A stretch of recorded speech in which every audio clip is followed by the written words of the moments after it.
चलो कव्वाली हो तो बैठी अब हुई। गाने का शीर्षक है केकरा के आपन कहीं। केकरा के हम आपन कहीं ओकरा में भरल खीस बा। आज एकरा के हम आपन जनली शिवम उहे 420 बा। ये धरती पर के आपन कहल जी बाबू तनी समझ ली बतावे के पड़ कैसे।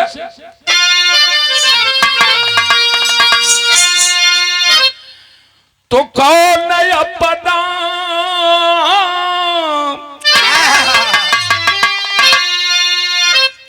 कौन अपना है किसको बेगाना कहूं जब हृदय का ही टुकड़ा जुदा हो गया हुआ उसका नहीं जो सहा हर सितम रूप नस्वर के ऊपर फिदा हो गया पीर से नीर बहता तो रुकता नहीं अरे प्यार है कि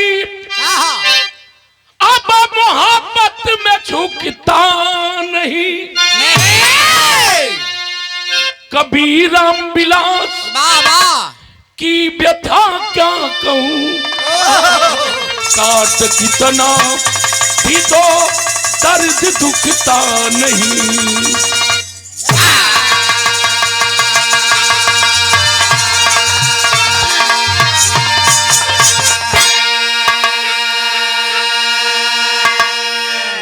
कभी रामविलास की व्यथा क्या कहूं काट कितना भी दो दर्द दुखता नहीं।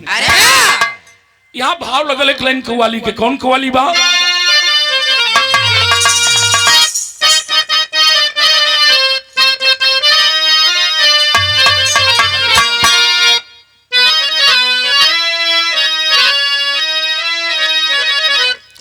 वही कव्वाली है क्या। अरे ये मेरे तो ये मेरे हम नशी चल कहीं और चल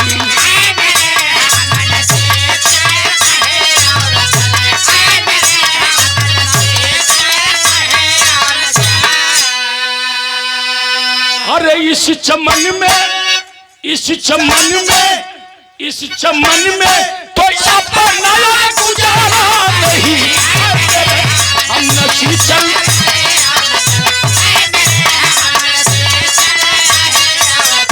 इस चमन में तो अपना गुजारा नहीं।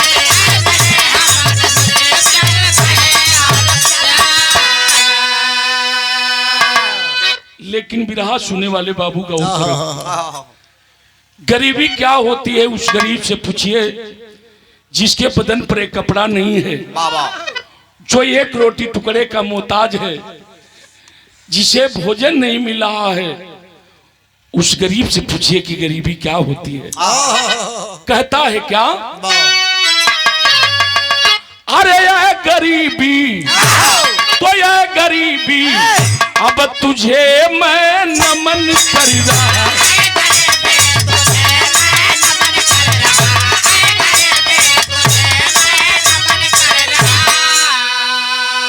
अरे मौत भी तेरे आगे मुअस्सर नहीं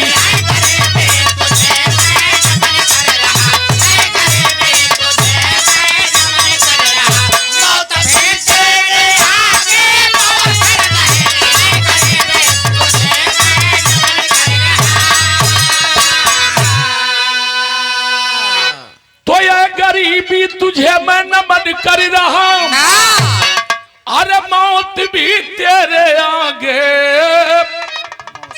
आज मुअस्सर नहीं लेकिन प्राण देना ही चाहा निकलता नहीं चाहा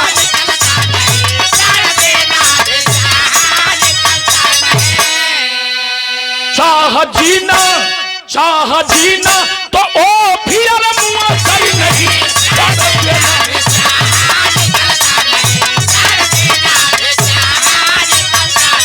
चाह जीना तो ओ भी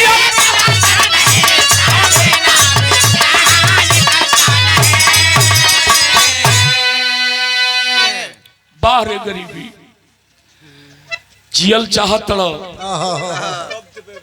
तो गरीबी जीने नहीं देती, मरल चाहत हुआ तो गरीबी मरे ना देत बा। आखिरी गरीबी बा का बाबू। यहीं से विराह की शुरुआत हो गई। कहानी के बड़ा कांड में मार काट हर चीज सुनीला, लेकिन यह वेदना एक बाप और मतारी और बेटी का है। तनी सुनिएगा, एक ऐसा घटना है। यहीं से विराह की शुरुआत हो गई। नज के लाइन लगल बंधु बान की कैसे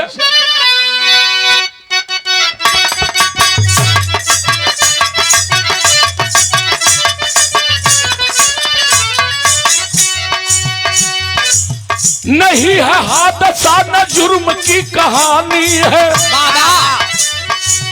विवश माता पिता की कर भरी कहानी है।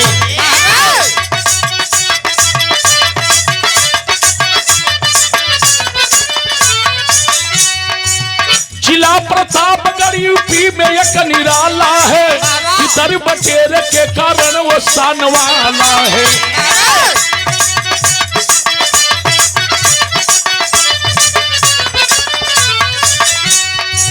वहीं पे रामधनी शर्मा का परिवार रहा, बेचारा बीबी बच्चे संग में दिन गुजार रहा।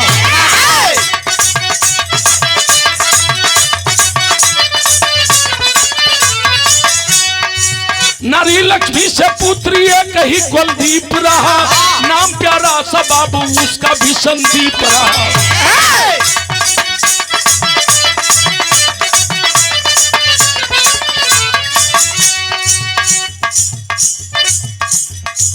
गृहस्थी 1.5 बीघा संग में जाति पेशा था, गुजर होता नहीं ये थोड़ा भी अंदेशा था।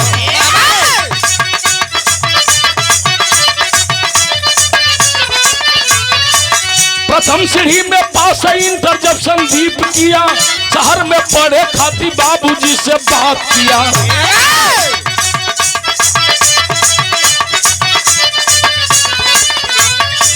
कहा तब रामधनी बेटा खर्च भारी है, कहां से लाऊंगा ये चौथपन हमारी है।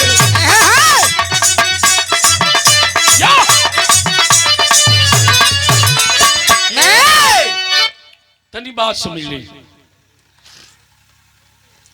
अपने उत्तर प्रदेश और इस उत्तर प्रदेश के अंतर्गत एगो जिला पड़ेला, जो ना जिला के नाम प्रतापगढ़ बतावल गई।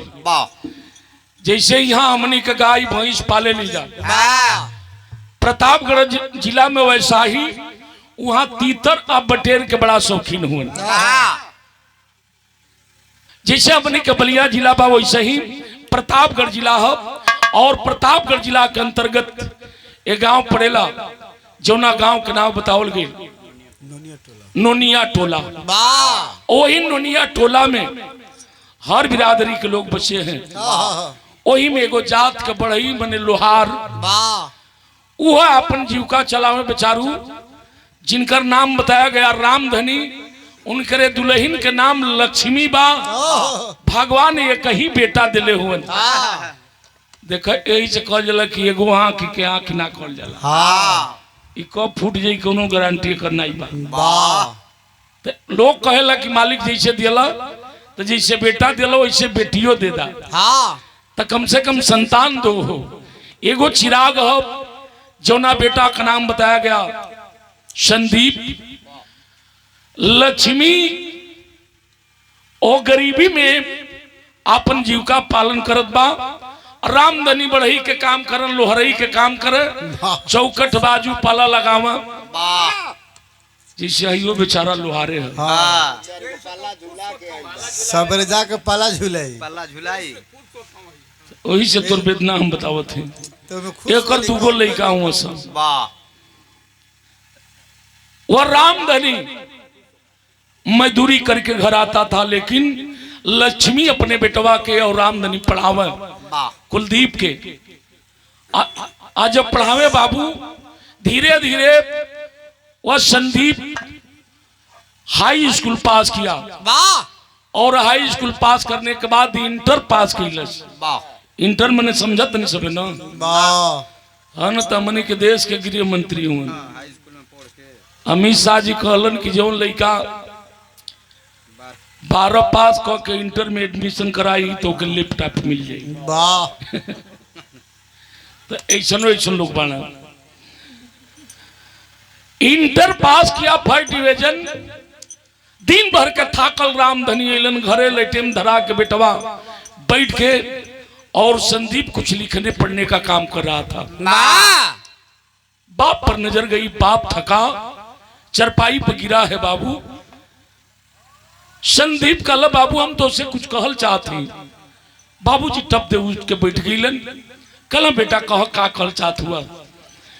कलश बाबू तुहार बेटा इंटर पे फर्स्ट डिवीजन पास है।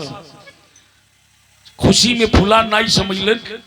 कलम बहुत बहुत बधाई बा बेटा, फर्स्ट डिवीजन पास हुआ, ठीक है।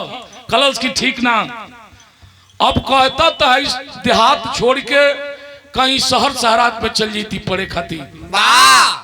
वह गरीब बाप के आंख से झरझर झरझर आंसू चलने लगा।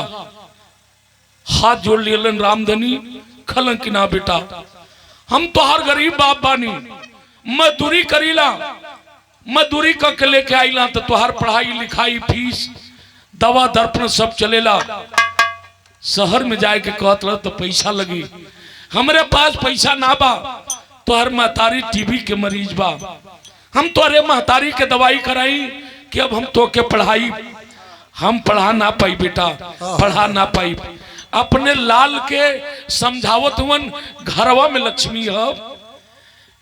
जब सुनलस तो लपक के आयल दुअरवा पर और आके अपने सैया के सामने बैठल। कल सैया पागल बनल है, हमार बेटा शहर में जाए के कहत बा, पढ़े जाए के कहत बा। सुनो हमार बेटा शहर में जरूर पढ़े जाई। रामधनी कहला तू पगला गईलू, शहर में जाई पैसा रुपया लगी, पैसा रुपया हमारे लगे बाना। आज जब पैसा रुपया नहीं खे तो कैसे हम पढ़ा पाए। काने के झुमका उतार के, हाथ के बिरवा उतार के, जितना गहना गुड़िया रहल गैल घर में से लेके आई, अलिया के अपने सैया रामधनी के आगे रखलस। हाथ जोड़ के लक्ष्मी खड़ी है, कल सैया हमारे बेटा के पढ़ा द समझावत हूँ रामधनी। लेकिन लक्ष्मी अपने पति को समझाकर बड़ी ऊंची बात करलस। उमेश बाबू सुनत ना, बड़ी ऊंची बात कर विराम में तर लगी। ए तरज के धुन के माता बहनों पहले बड़ा चुन चुन के गावे, अरे वाह आजो निक लगेला। जानत कब गई हन, जब तिलकहरू द्वार पर आ जइहन तब गई हन। जब खाए जइहन आ जब खाए जइहन तो वही में कुल खाने उन्हें ताक के ने उन्हें वही में ठुनके, अरे बचरिया हाउ देख रे, हाउ देखो समधिया के देख और समझनिया के देखो। रोज के गावेली, कैसे गावेली मास्टर?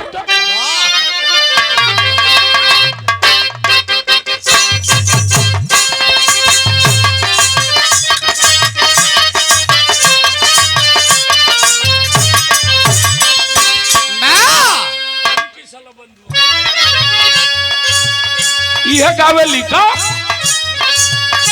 भाला होई सन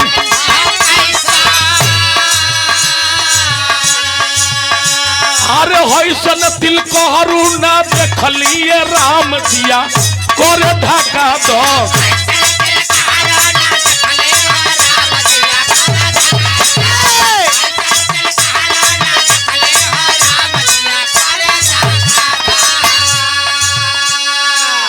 हमनी के कवि विराह लिख के दिलन। अभी हम लोग के पता न कौन कवि लिख के दिलन। वही में मेहरारू पूछले कि ये सकी फलाना जी आए हैं, सुभाष जी आए हैं, हाँ आए हैं, किस पर बैठे हैं, कुर्सी पर कुर्सी पर, कुर्सी के नीचे क्या है? वो लाग गए तो किसी सी तो वही में कहें कि मार दियो रे उनके एथी में पीछी। तो लहा लहा गावेली कहेली का अरे केवनो के दुई आँखी केवनो के एक कोना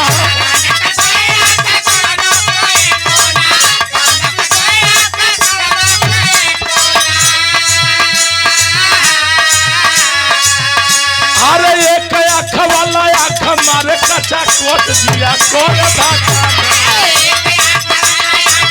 कचा कोट दिया।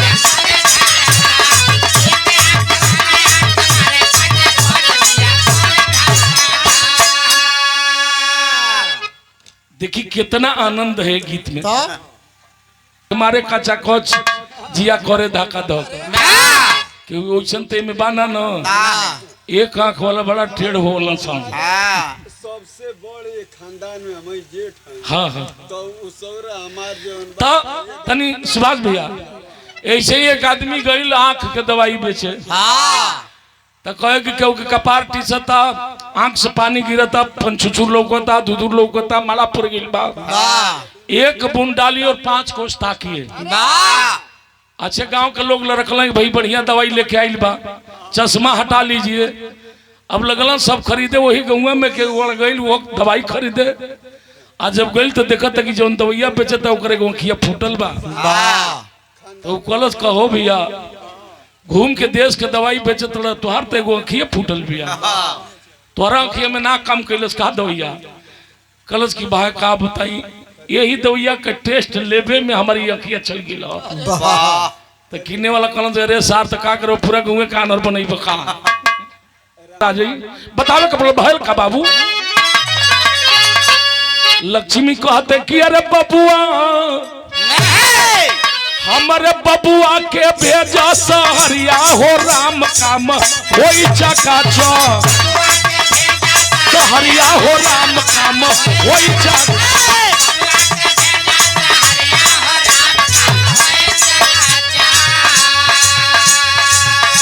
अरे पा जाई है केवनो हुनरिया हो राम काम होई चकाचो।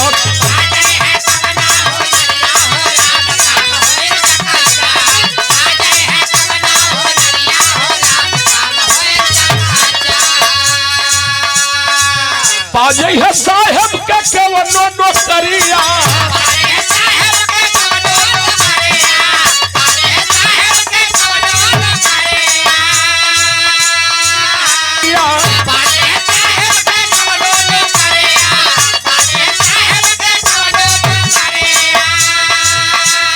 दिनवा बहुर जाई भागी ठीक करिया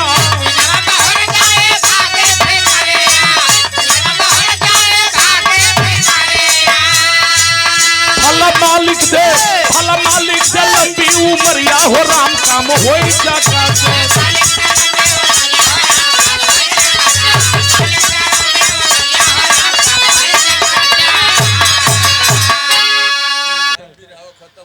आखिर महतारी लाख समझाती है बाबू और समझौला के अनुसार रामधनी कहना ठीक बा जितना गहना गुड़िया रहे मैं बेच के जितना घर में राशन पताई रहे सब बेच करके और वो गरीब बाप अपने बेटा को दिया कहा बेटा तुम्हारे जिंदगी का सवाल है लो और मन तन से पढ़ाई करना। वह पैसा तो जरूर लिया बाबू पैसा लेकर के कहीं दूर नहीं इलाहाबाद गया और इलाहाबाद जा करके अपना एडमिशन कराया पढ़ने लिखने लगा। समय गुजरे लगल धीरे धीरे धीरे धीरे वह संदीप बीएससी पास कर लिया। आज जब बीएससी कर लियलस तब चिट्ठी लिख के भेजलस कि बाबू के मालूम अम्माई के मालूम आकि कुछ पैसा के व्यवस्था कर देता लोग तो 3 या 4 साल के कोर्स होला इंजीनियर के हम इंजीनियरिंग कर ले इंजीनियर बन जाई ते बाबू बोरा में रुपया भर के भेजब। चिट्ठिया आई गरीब बाप गांव में घूम के पढ़े लिखे लोगों से पढ़वावे लगलन। गांव समाज के लोग कल के बाप रामधनी अगर मालिक के हु के बेटा दे तो आपके बेटा जैसा बेटा दे। सचमुच तुम्हार बेटा पड़े में ते तड़ाक बा, अपने गांव के, जिला के, प्रांत के नाम रोशन करे। घरवा जवन खेतवा रहल उ खेतवा बेच दियल, आ बेच के और पैसा लेकर के गए बाबू ले जाके इलाहाबाद। फिर हाथ जोड़ करके अपने बेटा से आंख में आंसू लेकर वो गरीब बाप कहा, बेटा मेरी जिंदगी क्या है, आज है कल नहीं रहूंगा, लेकिन तुम्हारी जिंदगी है, कभी पैर में अपने कुल्हाड़ी मत मारना, ये पैसा लो और मन तन से पढ़ाई करना। वो गरीब का बेटा पैसा तो जरूर पाया, लेकिन वो पैसा के कैलस का बाबू तन गौर करब। बिरहा में गीत है, कौन गीत बा?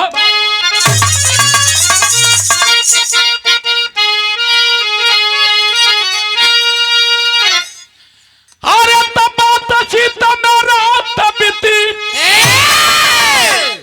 हाई लगले होई भिनुसार रजऊ, ये कर जाऊ ये रजऊ बहराजा, अरे भूखल बनी अतवा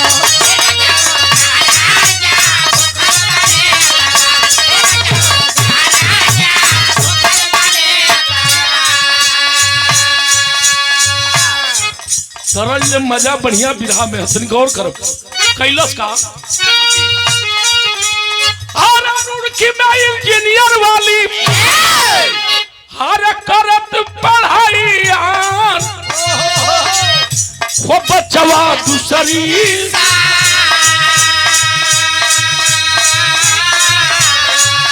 तो बचवा दूसरी, अरे वो एनजीसी देने लगी पगार, बचवा वो एनजीसी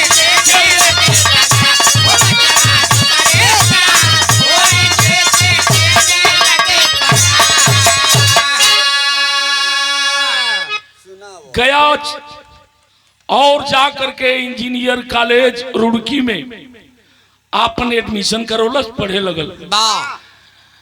1 साल 2 साल बीता, आज जब 2 साल बीतल तो पैसा के कमी भयल, फिर चिट्ठी लिखलस, बाबू हमार कैरियर हमार जिंदगी बर्बाद हो जाई, कहीं से कुछ और पैसा के व्यवस्था कर देता। घरवा बचल हो भैया, वही घरवा के रामधनी बेच दियलन। उधार पाइच ना तो रिश्तेदार संगी साथी से लेके और रामधनी पहुंचलन। फिर बेटा के लगे खलम बेटा लो, लेकिन ई ना कल कि हम सब कुछ बेच दिले हैं। बस इतने कहूं बेटा तुम्हारे जिंदगी का सवाल है। धीरे धीरे 2 साल बीत गए, कोर्स पैसा खत्म हो गए। सोच गया कि मेरा करियर, मेरी जिंदगी, मेरी लाइफ यही से बेकार हो गई। डॉक्टर साहब पैसा है नहीं, पढ़ नहीं पाऊंगा, इंजीनियर नहीं बन पाऊंगा, मेरे माँ बाप का सपना अधूरा रह जाएगा। लेकिन बार मालिक जब ऊपर वाला देवे वाला बना तो के दूसर कोई रोक का पाई। इंजीनियर का सपना देख रहा था संदीप बैठ करके और रो रहा था अपने कर्म पर कि का मालिक कौन खता हो गई हमसे। और तब तक वो एनजीसी कंपनी के अधिकारी आ गए। यह हुआ कि बच्चों का परीक्षा होगा और जो लड़का फर्स्ट आएगा उसे इंजीनियर के पद पर रखा जाएगा। मैं लड़का परीक्षा दिलन से इहो दियल, लेकिन मालिक की मर्जी की सारे बच्चों में वह संदीप फर्स्ट डिवीजन आ गया। मैनेजर ओएनजीसी कंपनी के बुला करके और सर पर हाथ रख करके सहलाते हुए कहते हैं, वाह बेटा, धन्य हो, संस्कारी बेटा हो, अपने माँ बाप को, अपने गांव का नाम रोशन किए हो, पढ़ने में तेतड़ाक हो, मेहनत करो। ये तने बतिया कहलन अतोले संदीप भर भर रोवे लगल। आंसू पोंछते हैं मैनेजर साहब, बेटा क्यों रोने लगा? रो करके बताया, साहब आप नहीं जानते, मेरा बाप गरीब है, घर द्वार खेती गृहस्थी सब कुछ बिक गए। हमर माई टीबी के मरीज है साहब, मेरे पास अब पैसा नहीं है, मेरा लाइफ मेरा कैरियर यहीं खत्म हो गया। मैनेजर साहब कहते हैं कि नहीं अभी तो तेरा लाइफ अब बना है, आंसू पोंछ ले और इसी वक्त हमें लिखित दो आकि तुम्हारा कोर्स पूरा होते किसी गैर कंपनी में न जा करके मेरे कंपनी में काम करोगे, वो भी इंजीनियर पद पर। लेकिन आज से ही मेरी कंपनी तुझे पूरा खर्चा बम करेगी, कपड़ा लाता तेल साबुन खाइल जितना कुल लगी सब ओएनजीसी कंपनी दई, हमार कंपनी दई। आप कोर्स पूरा होते तुम मेरे कंपनी में इंजीनियर के पद पर काम करोगे। भाग खुल गई, लिखित दे दिया। आज जब लिखित दिया सुधीर बाबू, तो लिखित देने के बाद मैनेजर साहब तो चले गए अपने दल बल के साथ। ये वही जब पढ़े लगल वो एनजीसी कंपनी पूरा खर्चा बम करने लगी। नतीजा का भयल, अरे पास परीक्षा होते नौकरी जा चेन्नई में लागल हुआ।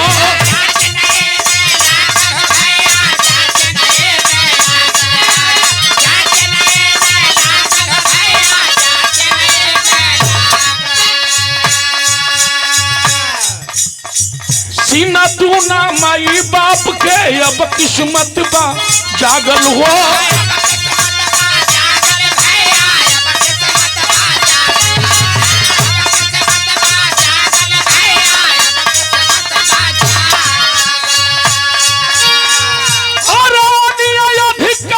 पुत्री से अधिकारी पुत्री से नाना चार बबुआ, वो बचवा दूसरी सा ओएनजीसी देने लगी पगार।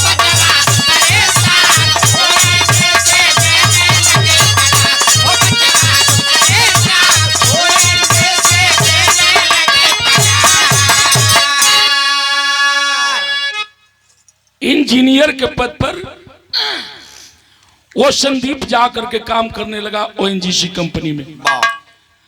मैनेजर साहब अपने कंपनी में पूजा पाठ करौलन और करौला के अनुसार मैनेजर साहब अपने परिवार के साथ गए। उनकी एक ही बेटी थी, जिस बेटी का नाम बड़ी प्यार से सालू रखल रहलन। दूसर कोई औलाद ना रहे, खाली बेटी रहल। और घूमते घूमते वह सालू चली गई उस जगह जहां जिस चैम्बर में बैठकर संदीप कुछ लिखे पढ़े के काम करत रहल। मैनेजर साहब हवन करावत और लड़की बात उन कंपनी अपन घूम रही है।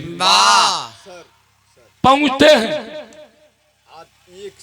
सालू की नजर इंजीनियर संदीप पर पड़ी।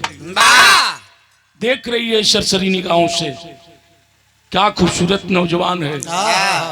आज जब इंजीनियर की नजर सालू पर पड़ी तो दोनों का नैनिचार हो गया और दोनों का प्यार हुआ। दोनों जीने और मरने का कसम खाने लगे। कभी उस पार्क कभी उस पार्क कभी उस पार्क जा करके मिला करते थे। एक किसी पार्क में दोनों जा करके बात कर रहे थे बाबू। अचानक मैनेजर साहब भी पहुंच गए। अपनी बेटी की हरकत को देखते हैं, पढ़े लिखे थे, लौट कर वापस आए बंगले पर और हो सुबह गए अपने कंपनी और अपने चैम्बर में बुलाते हैं संदीप को। संदीप तू तो गद्दार निकला। कहा सर मैं बात नहीं समझ पाया। मैनेजर साहब कहते हैं जिस पत्तल में खाते हो उसी में छेद करते हो। कहा कि सर कहना क्या चाहते हैं। तब मैनेजर साहब कहते हैं ये बताओ किसी सालू नाम की लड़की को जानते हो? बाबा इंजीनियर संदीप मुड़ी नीचे कैलस, जान गिल की अब घंटी बज गई खतरा का। जोनो नौकरिया रहल साला वो गई, अभी रुपये बोरा में ना कसल। ये कहां से घन चक्कर में पड़ गई। लेकिन इंजीनियर वह संदीप साफ इनकार कर गया कि नहीं सर, मैं किसी लड़की को नहीं जानता, हम तो ऐसा गौ आदमी है। आके कंपनी से निकली ना तो नीचे ही ताकत ताकत क्वार्टर चल जिला, क्वार्टर से फिर चलिए ला। मैनेजर साहब कहला ठीक बात। फोन करके अपनी बेटी सालू को बुलाते हैं और कहते हैं बेटी इस नौजवान को पहचानती हो सुषमा? तो ओकर तो मोहब्बत के बुखार चल रहा। जब पहचाने के कहलस तो अपन फराक के कोना पकड़लस, कलश की पापा जी पहचानने की बात करते हैं, लपेट के फाड़ घल, इनके बगैर मैं जी नहीं पाऊंगी। कलश की बस कर, मैं समझ गया। उसी वक्त ऐलान किया कि कल नहीं परसों तुम दोनों की शादी राम जानकी मंदिर में संपन्न होगी। माई बाबू ताकत हुन कि बेटा इंजीनियर हो गई बा, पैसा भेजी तो कई पैसा कहाँ से भेजी? चिट्ठी लिख के भेजलस कि माई के मालूम है, बाबू के मालूम, आखिर तुम्हार बेटा इंजीनियर हो गई बा, अब एक आली बोरा में भर के पैसा भेजब। कंपनी के फोन नंबर एड्रेस पता लिख के भेज दिल घरे। गांव के लोग खुशी मनावत उनकी जाए तो बड़ा मेहनत के रामधनी इनकर लड़का इंजीनियर हो गई, डॉक्टर साहब। लेकिन ओने का होत बात नहीं गौर करब। स्वर्गीय रामदेव गुरु, स्वर्गीय बुल्लू उस्ताद, स्वर्गीय परशुराम उस्ताद, स्वर्गीय बेचन उस्ताद, स्वर्गीय हैदर जुगनू उस्ताद, बरसाती उस्ताद, स्वर्गीय श्री नारायण उस्ताद, ये अपने जमाने में हमारे बलिया के बाला उस्ताद, ये अपने जमाने में गीत के गावा। कौन गीत बा मास्टर?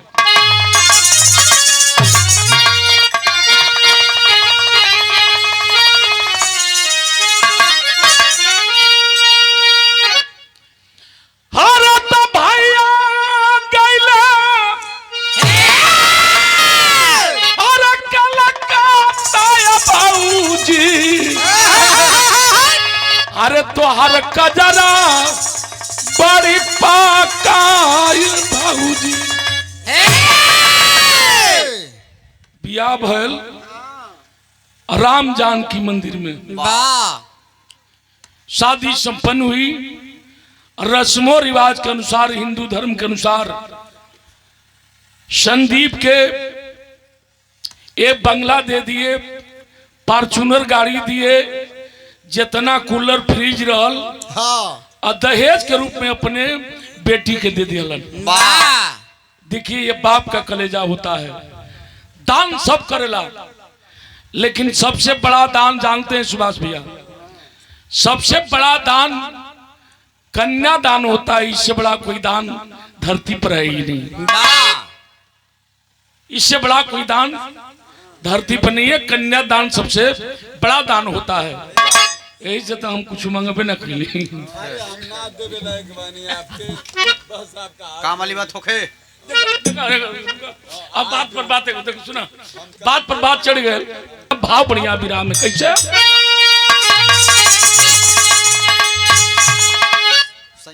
अरे चढ़ली जवानी, चढ़ली जवानी,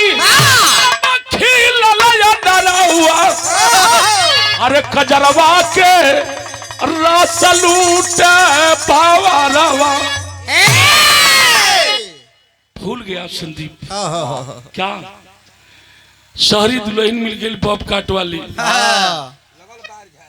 शौक श्रृंगार क के प्लेट में चमकौआ जब गड़ी छुहाड़ा मना कर रखे, आहू पैजनी पहले रहे हो, ऐसे ही फुफ्ती पकड़े छम छम, जब पायल बजावत आवे कहे कि ले खा ले, ले ले खा ले, अरे ले बड़ा पलेटवा कल हलुआ हो, मन दिखाओ कि ले खा ले। भूल गया वो संदीप उस गरीबी को, भूल गया उस माँ बाप को जिन्होंने कभी अपने बेटे को धूल नहीं लगने दिया। अरे माई और बाबू से नाताली तोड़ी, अरे नहीं न बेली से रिश्ताली जोड़ी।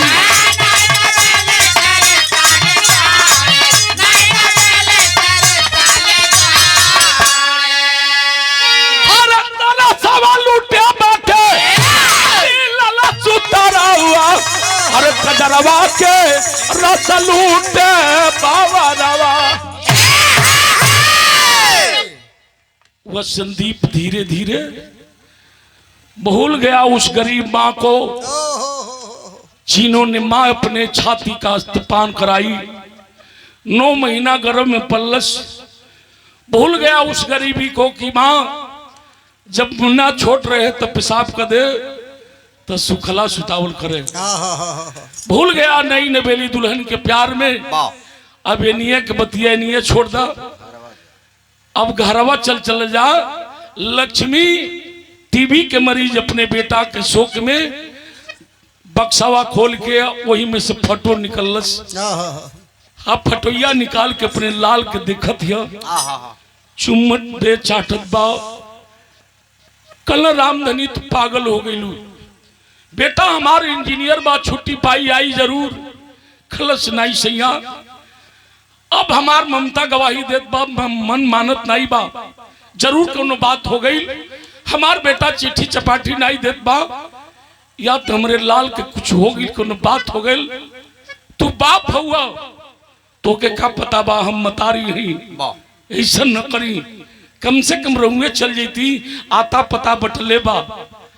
रामधनी हाथ जोड़ के लक्ष्मी से कहल के लक्ष्मी हम चल जाई, लेकिन हमारे लगे गो फूटी कौड़ी ना बारे पगली, कैसे जाई? हमार बेटा दौड़ के आके गोड़ लागी, हम कहा के लेके जाई? कहल सैया हमनी के बेटा इंजीनियर हो गई बा, आज केहू के दरवाजे पर जाई बा हाथ पसारब, 500 रुपया मांगब तो लोग 5000 देवे के तैयार हो जाए। यही सपना लेकर के वो गरीब बाप गांव में मैं घूमलन हो, लेकिन बाहर नसीब अब बाहर गरीबी। मात्र 300 रुपये पोलन लेके अलन, कल की देखा काम करा, 300 रुपया मिलल बा, आ तो के दवाई मंगा देतनी, दवाइया खा के तू ठीक रही है।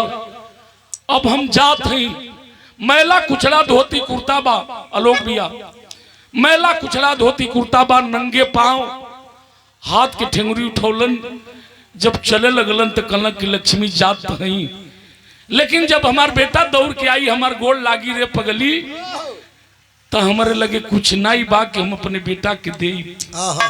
घरवा में जब टोलस हो बाबू, तो तनकी से आटा रहल, वही के तर तबरसान के आ मोटहने 2 लिट्टी से कलस आ सेक के गमछवा ले की, वही गमछाओं में लिट्टिया दोनों रख के नमक मरचा रख दिलस।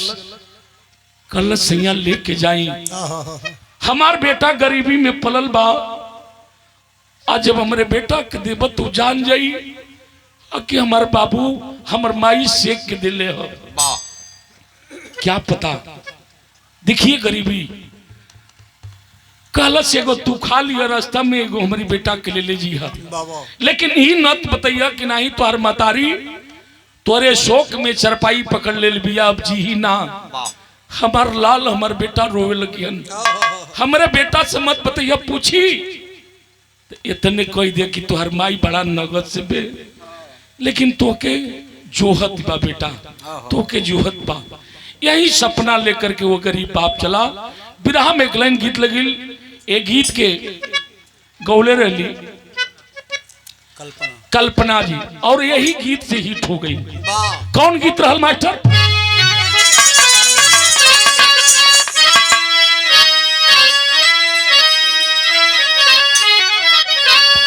तरजू है, कौन तरज? अरे जब से चढ़ल बिया हमारी जवनिया,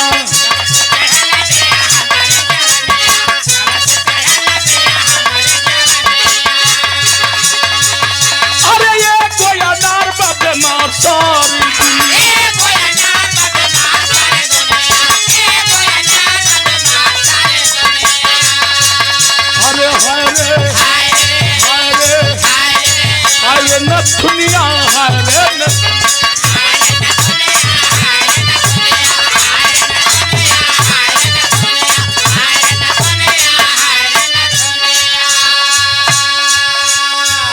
लेकिन तनी बिरहा पर ध्यान दे। अरे आखिर में बाप चला चेन्नई सहरिया,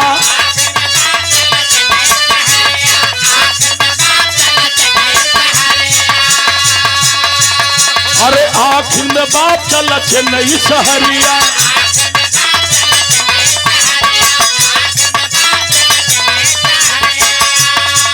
अरे खोजा तो पूछा तो पहुंचा बेटा के दुआरिया,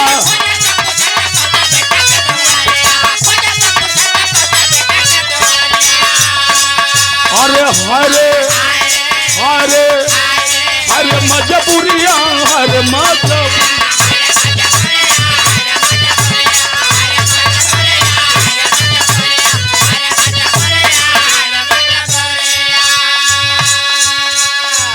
वो गरीब गया प्रतापगढ़ जिला और जा करके ट्रेन पकड़ा और ट्रेन पकड़ करके चला गया चेन्नई। चेन्नई जा करके स्टेशन पे उतरा और वो चिट्ठी निकालता है, कल बाबू तनी ऐसा पता बता दे बोलो। पढ़े लिखे लोग बताए कि बाबा इसी रोड को पकड़ कर चले जाइए। कुछ दूर आगे बढ़लन हम, आज जब आगे बढ़े तो फिर पूछलन, ये बाबू तनी एड्रेस है पता बताइबा। बताने वाले लोग बताए कि बाबा वो बड़ा सा जो गेट दिखाई दे रहा है वो एनजीसी कंपनी वही है, चले जाइए। पहुंचला ओएनजीसी कंपनी के गेट पर, दरवान खड़ा था और बड़ी अदब के साथ रामधनी कहते हैं, बाबू ओएनजीसी कंपनी यही है। तो दरबान ने कहा कि हाँ बाबा कंपनी तो यही है, किससे मिलना है? कल की बताओ ये कंपनिया में केहू संदीप नाम के काम करेला। तो चौकीदार के कान उमेश बाबू एकदम खड़खड़ा न गए। कहा कि रे बाबा जिस व्यक्ति का आप नाम ले रहे हैं आप नहीं जानते, वो तो इस कंपनी का इंजीनियर है और इतना ही नहीं इस कंपनी का वारिस भी है। कलक बस हम ही ना जाना चाहते, इतने के जरूरत रह। एगो काम कर, तू जा आजा के इंजीनियर से कह द संदीप से आके तोहर बाबूजी आइल हुन तो से मिलल चाहत हुन। आज जब बाप का नाम सुना वह दरबान तो एक टक देखता रह गया, रे बारे मालिक कहा बेटा इंजीनियर और बाप भिखारी। खैर कुछ भी हो, तौर करके गया और जा करके चैम्बर में आवाज दिया, सर आपसे कोई मिलने आया है जो अपना नाम रामधनी बता रहा है, शायद आपके पिता हैं। इंजीनियरिंग के रुआब में संदीप उस बात पर कैच नहीं किया, सोच गया कोई आया होगा जो मेरे बाप का नाम बेच रहा है। कहा कि सर मिल लीजिए, कहा कि कह दो कि 2 घंटे के बाद मिलेंगे। 2 घंटा कौन चलावे? वह गरीब बाप उसी गेट पर एक पैर पर बाबूजी 3 घंटा तक खड़ा रहा। लेकिन एक बेटा है कि अपने बाप से मिलने नहीं आया, इंजीनियरिंग के रुआब में नहीं मिलने आया। तब अपन गठरिया उतरलन, कहलन कि बाबू तनी एगो काम और कदा। लगत बस शायद हमार बेटा भूल गए, हो सकता है मजदूरी कर रहा है, दूसरे का अधीन है, छुट्टी ना मिलल हुई। तनी आई गठरिया ले जा हमारे संदीप के दे दा। आ गठरिया दे दे तो हमार बेटा जान जाई कि हमार बाबू आइल हो। तनी ध्यान दे आप लोग, देखिए लाचार बाप के और एक अमीर बेटा के इंजीनियर के का हाल बा।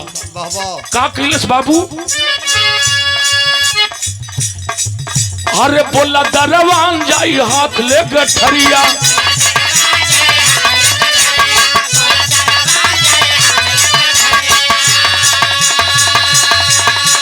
आइली इंसान ये कला गेला भिखरिया।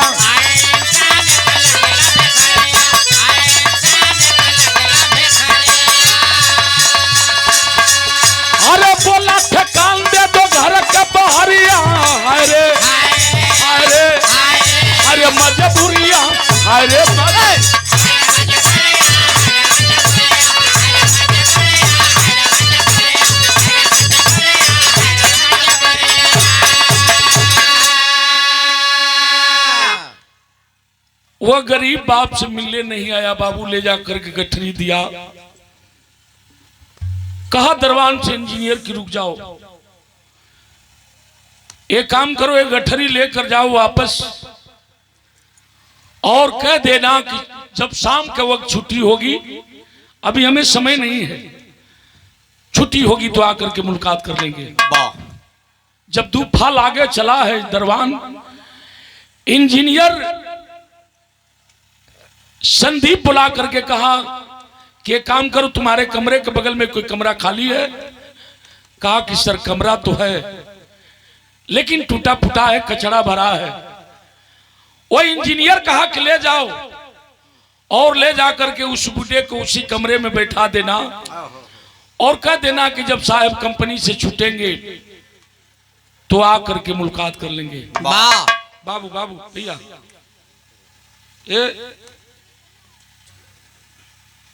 रुक जाओ, बहनी बैठो। आखिर वह संदीप के कहला अनुसार दरवान लेकर के गया और एक कमरे में बैठाया, लेकिन वह गरीब बाप अपनी गठरी लेकर के लीटी की बाबू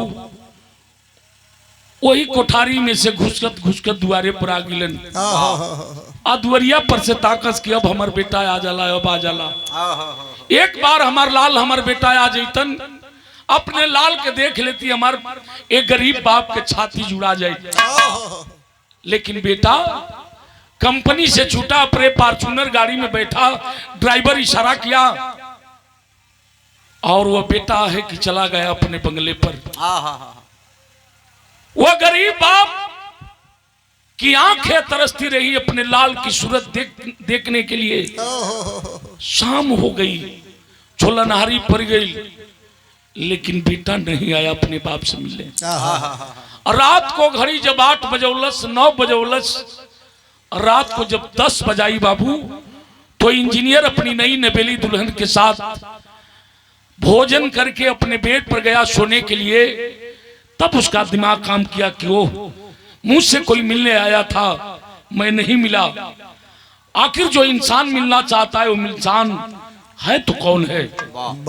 अपनी दुल्हन से बहाना खो के बंगला से उतरा, अपने गाड़ी में बैठा, गाड़ी चालू किया और गाड़ी लेकर के आया दरवान के उस कमरे के पास। लेकिन थोड़ी दूरी पर गाड़ी खड़ी करके और उतर करके गया कि चल करके पहचान लूं।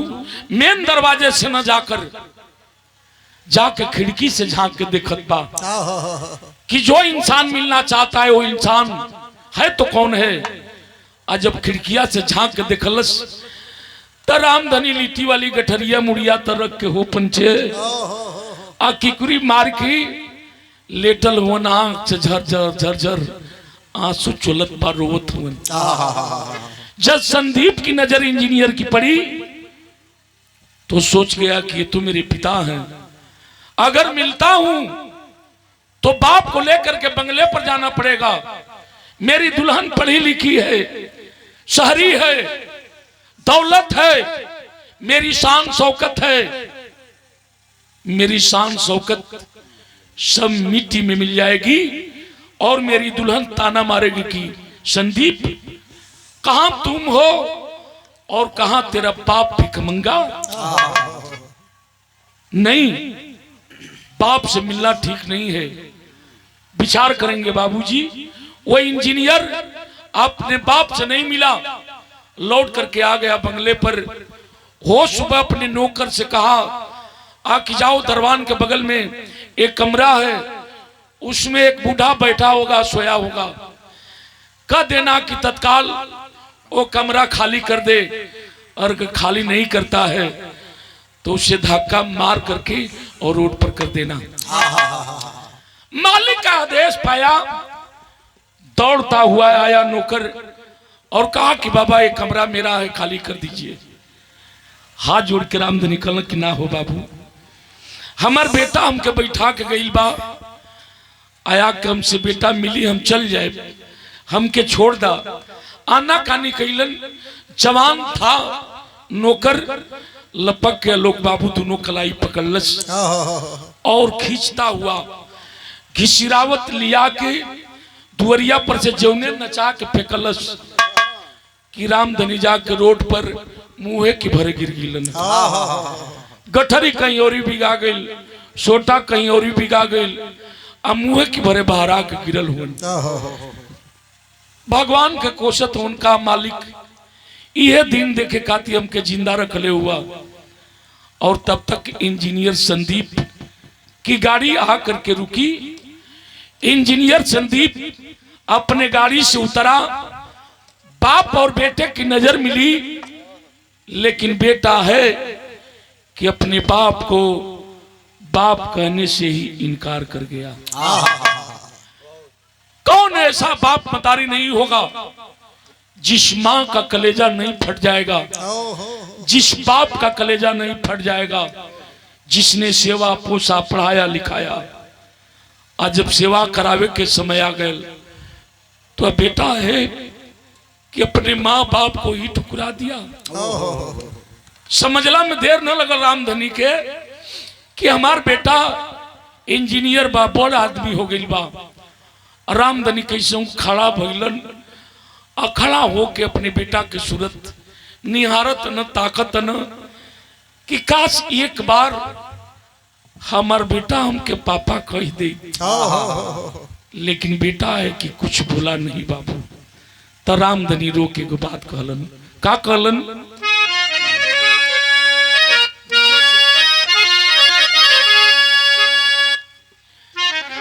कहतन कि कुहकत छतिया आया बाबू विपतिया में रामधानी। अरे केवल आजादी नावा हाई देखवला तू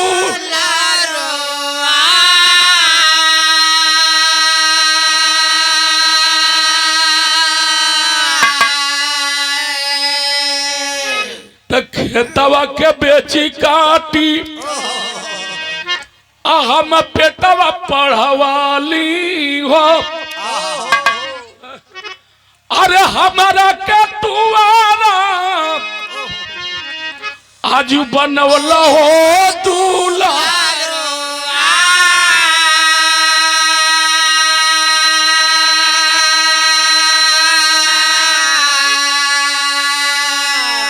कहलन कि बेटा इतनी न हम गलती कैली कि तू छोट रहा तो तोके धूर ना लागे देली। हम मजदूरी कह के कपड़ा लता किन के तोके दियली, पढ़ौली लिखौली। हमारे यह न कसूर बा बेटा। अरे पगला हम तोर बाप रही हैं, हमके ना बोलत हुआ ना पूछत हुआ हमसे नाराज हुई बा। लेकिन तोर महतारी का बिगड़ ले बा। जेवन माई तोके 9 महीना कोख में पल्लस, तोके जन्म दियलस। जब छोट रहा बाबू मुत देत रहा ना कितनो जारी रहे तो माई मुतलका की उतार सुते आ तोके सुखला सुतावे। तनी सा तू रोवे लागत रहा। 9 गो देवकुर जाके माई माथा टेकत रहे कि हमरे लाल के कुछ हो ना जाओ। और रोवत हुन कहत हुन का कहल की बटिया जो हाथा रोजा। अरे आज घरवा मतारिया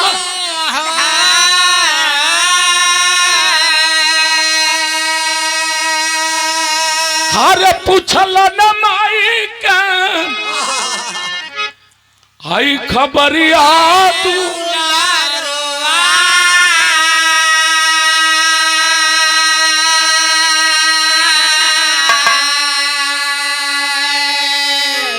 यो ना पूछल कि बाबू आइल बड़ो, कम से कम थोड़े लगे पैसा रुपया बा कि ना। माई के ना पूछल। खैर जा, बाप मतारी अपने बेटा के बदुआ कबो नहीं दिलन। एगो बात आखिरी बड़ी ऊंची कहलन। कहल कि कही दिहल जाए बदे अरे तैल रहली नाही। अरे पूछल न पैसा हाई अधेलवा तू।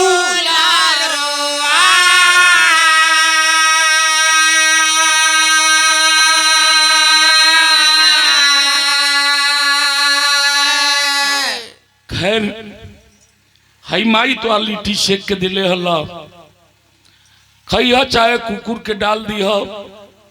अब हम जात ही बाबू जात ही रामधनी मन मार के चलन हो, लेकिन उलाहना देत हुन हमरे बिरहा के लास्ट गीत बा। कौन गीत है?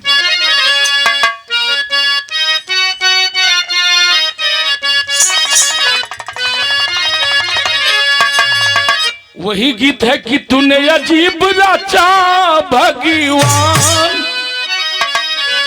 तूने अजीब रचा भगवान, खिलौना माटी का,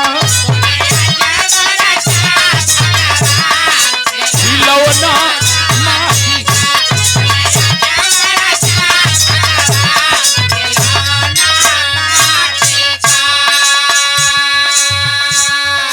और इस भाव पर हमारे सम्मानित गार्जियन, हमारे छोटे भाई और भगवान के दूसरा रूप डॉक्टर आलोक यादव, आप महोदय की तरफ से 100 रुपये का सम्मान। तन ध्यान दे काहे रूस गैला मोरलाल,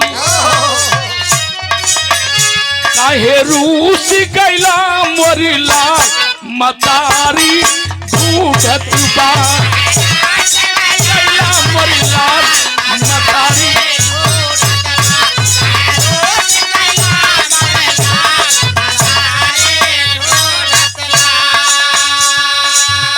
कवन मुँह लेके घर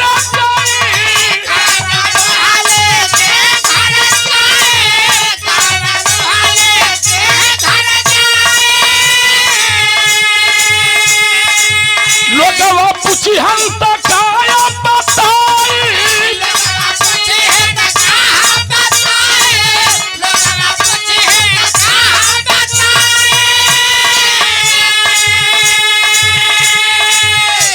जब मोरा लखे दुनिया अनहार, जब मोरा लखे दुनिया अनार, मतारी ढूंढत बा, जब मोरा लखे दुनिया अनार, मतारी ढूंढत।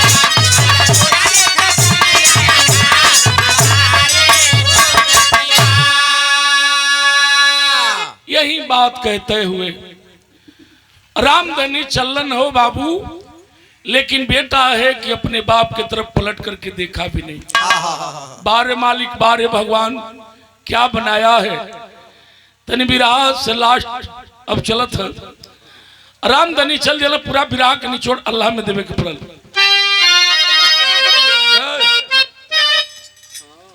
उमेश बाबू आलोक भैया विराह में अल्लाह सब गावत है।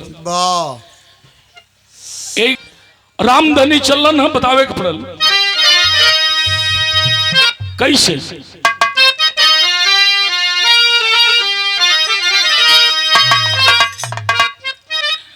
हाय राम अरे त बनला के हित सारी, बनला के हित सारी, अरे दुनिया कहाँ ले बाबू।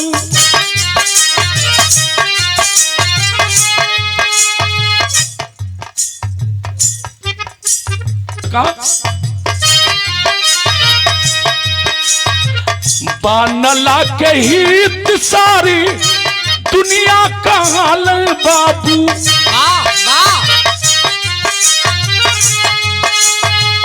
बिगड़ल पर कोई बांधो ना लखा,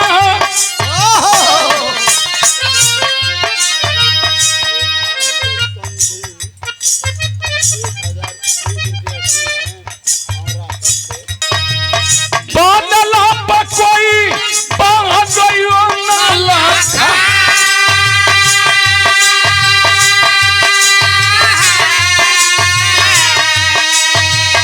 जेवनी लला नावा पर सब कुछ लुटवलन पंच,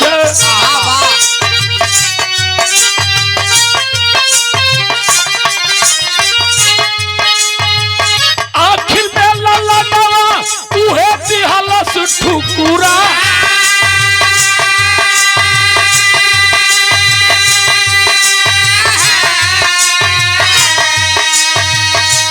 जानवा मरी के पैदल राम धनी चलियो बैलन।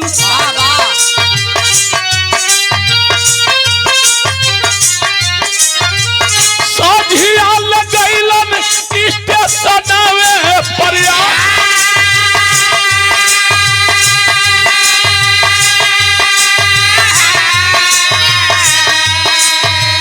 भूखिया पिया से नहीं सूझाई डारिया बाबू।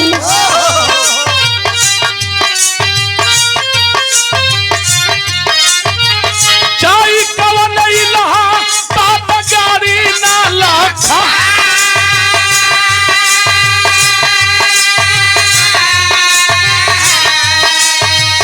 तबले कोई परान के है पड़ल बा नजरिया बाबू।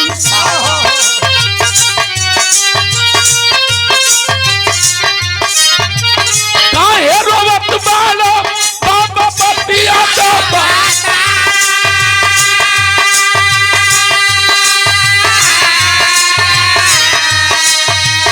सच में कहाला ये कर कोई ना सहारा भैया।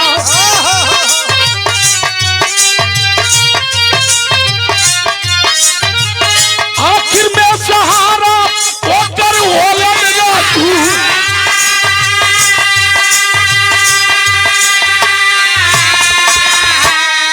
रामधनी के रोला के मारे सुचला के मारे समझ में नहीं आवत बा कि हमरे तरफ गाड़ी जाई तो कौन जाई। वही चेन्नई स्टेशन पर बैठ करके रो रहे थे बाबू। तमाम गाड़ियां आ रही थी जा रही थी। एगो गाड़ी आकर रुकी और जो रुकी तो खचाखच यात्रियों से भरी। यात्री उतरत हुन वही गाड़ी में खिड़की के सामने दो ही प्राणी बैठल हुन पति पत्नी। नजर पड़ल कलश से सैया हई मनई धोती कुर्ता पहले हुन आ लगत बाकी अपने तरफ के उन बेचारू रोवत हुन। देखा मेहरारू बड़ा दयालु होली।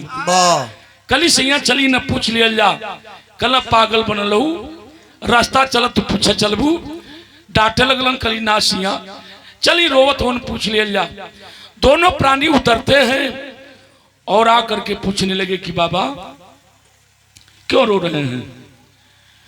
का आपके भगवान औलाद नहीं दिले हुन, आपके बेटा बेटी नहीं हुन, भाई बंधु नहीं हुन, सगे रिश्तेदार लोग नहीं हुन। आंख में आंसू बार रोवत हो रामधनी कल बाबू बहनी हमार सब कुछ बा भगवान बेटा भी दिले बना। अब बेटा हमारे इंजीनियर बा आ कहीं दूर नहीं यही शहर में बा।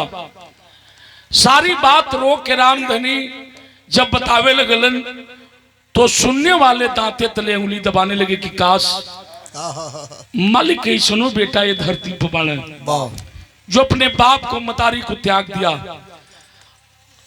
आंचल से अपने धर्म के पिता के आंसू को पोंछती है।